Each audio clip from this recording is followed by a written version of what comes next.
এই যুক্তিতর্কের পর বিচারক কড়া মনোভাব দেখিয়ে জানিয়ে দেন কঙ্গনাকে শেষ সুযোগ দেওয়া হচ্ছে।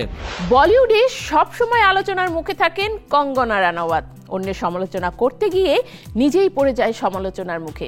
এবার গ্রেফতারি পরোয়ানার মতো অবস্থায় পড়েছেন এই অভিনেত্রী। জানবো বিস্তারিত। आज चंडीगढ़ एयरपोर्ट पे जो हादसा हुआ वो सिक्योरिटी चेक के साथ में हुआ।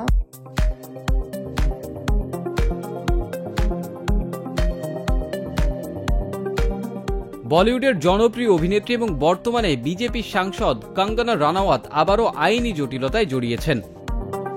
বর্ষিয়ান গীতিকার ও চিত্রনাট্যকার জাভেদ আখতারের দায়ের করা মানহানির মামলায় একাধিকবার আদালতে হাজির না হয় এবার মুম্বাই আদালত তাকে শেষ সতর্কবার্তা দিয়েছেন। আদালতে পরবর্তী শুনানিতে উপস্থিত না হলে তার বিরুদ্ধে জামিন অযোগ্য পরোয়ানা জারি হতে পারে, যা গ্রেপ্তারের সম্ভাবনা বাড়িয়ে তুলবে। 2020 সালে অভিনেতা সুশান্ত সিং রাজপুতের আকস্মিক মৃত্যু বলিউডে তোলপাড় ফেলে দেয়। তখন কঙ্গনা রানাওয়াত প্রকাশ্যে বলেছিলেন যে সুশান্ত স্বজন পোষণের শিকার এবং বলিউডের একটি নির্দিষ্ট গোষ্ঠী তাকে মানসিকভাবে চাপে ফেলে দেয়।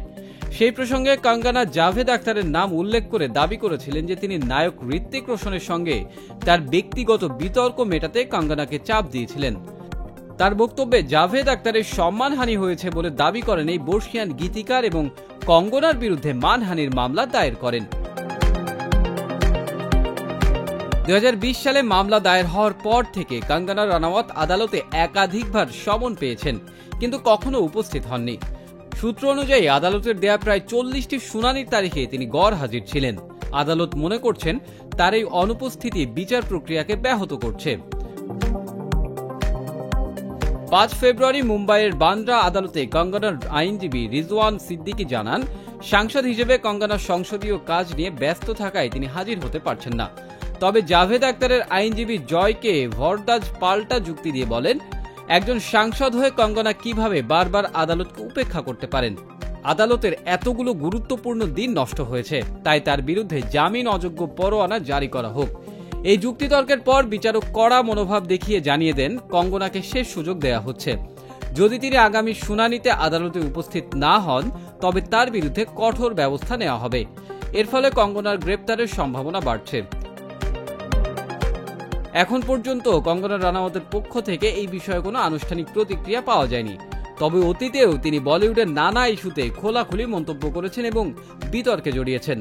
বর্তমানে তিনি তার নতুন ছবি ইমার্জেন্সি নিয়ে ব্যস্ত রয়েছেন, যেখানে তিনি ভারতের প্রাক্তন প্রধানমন্ত্রী ইন্দিরা গান্ধীর চরিত্রে অভিনয় করছেন।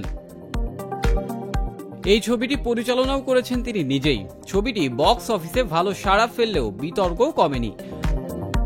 মুম্বাই আদালতের কঠোর মনোভাব দেখে বোঝা যাচ্ছে কঙ্গনা যদি এবারও অনুপস্থিত থাকেন তাহলে তার বিরুদ্ধে জামিন অযোগ্য পরোয়ানা জারি হবে এবং তাকে গ্রেপ্তারও করা হতে পারে।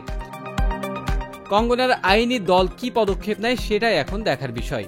এই মামলা শুধু কঙ্গনা ও জাভেদ আখতারের ব্যক্তিগত বিবাদের মধ্যে সীমাবদ্ধ নয়, বরং বলিউডের ক্ষমতার ভারসাম্য এবং মত প্রকাশের স্বাধীনতা সম্পর্কেও বড় প্রশ্ন তুলছে।